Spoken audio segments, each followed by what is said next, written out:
Hola, hola, bienvenido a Off the Wall. Mi nombre es Sol y yo tengo otro video de libros para ti. Hello, everyone. You may be wondering why I was just speaking in Spanish there, and that's because it's Hispanic Heritage Month, which goes from September 15th to October 15th every year. I thought that this year I would make a TBR of books written by Hispanic authors that I'll try to tackle in this 30-day period that spans 2 months, September and October. I don't know how many of these I will get to, but hopefully all of them. I have a nice little stack here. The first book on my TBR is The Mimicking of Known Success by Cuban American author Malka Older. The blurb for this book is a cozy Holmesian murder mystery and sapphic romance set on Jupiter. It is under 200 pages, so I hope my year of reading amazing short books continues with this one. It's a shorty. If I'm going to read a book by Malka Older, I might as well also read a book by her brother Daniel Jose Older. Out of the two siblings, he's more well known because he's written several comics and full-length novels in the Star Wars universe.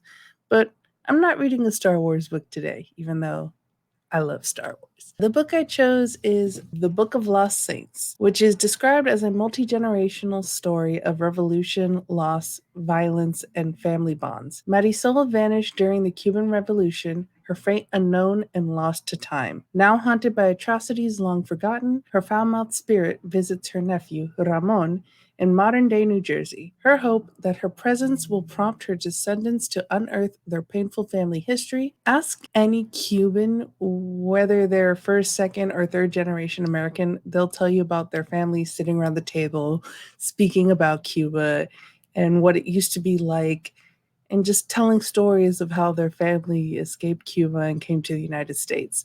So I have a feeling that this book is probably going to make me cry. So looking forward to that. The next book is by a Mexican American, Each of Us a Desert by Mark Osorio. From the description of the book, Xochitl is destined to wander the desert alone, speaking her troubled village stories into its arid winds. Her only companions are the blessed stars above the anemic lines of poetry magically strewn across dusty dunes.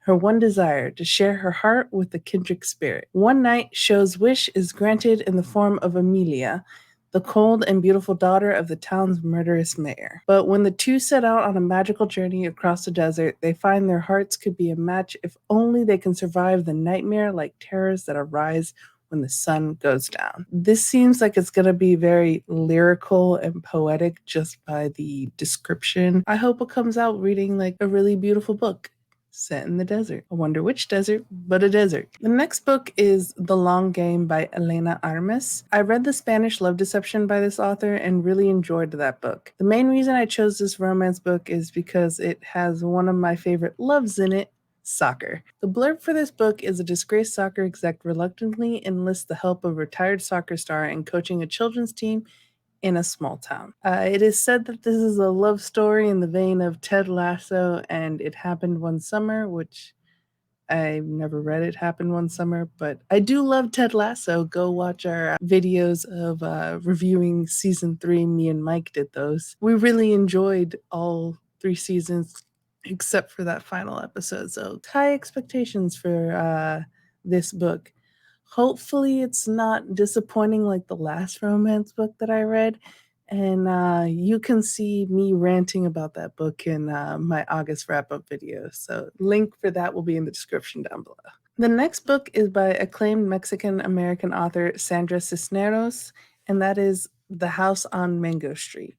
This is a book written in vignettes about a young Latina girl growing up in Chicago. This book was originally written in 1984, and I know of its popularity because it was a book that was always at the Scholastic Book Fair, or anytime you'd walk into a bookstore, this book would be there.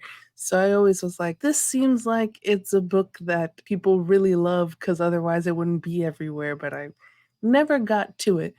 I eventually bought it, but still haven't read it yet. So no time like the present to read this book during this Hispanic Heritage Month. These next books are if I can get to them. I do have plans to read other books that are not written by Hispanics and or Latinos. So these books are just real quick. Next Year in Havana by Chanel Cleaton, A Long Petal of the Sea by Isabel Allende, and My Time Among the Whites by Janine Capo Cruzet. And any other suggestions you might guys have down below in the comment. Any books you've read, Latino, Hispanic authors, that you've really enjoyed and that I should check out. Let me know if any of these books interest you, and if you're going to read any books by Hispanic authors this Hispanic Heritage Month. Also look out for another book video where I give suggestions on some books I've already read by Hispanic authors that you might want to look into. Remember to like and subscribe, y nos vemos. Adios.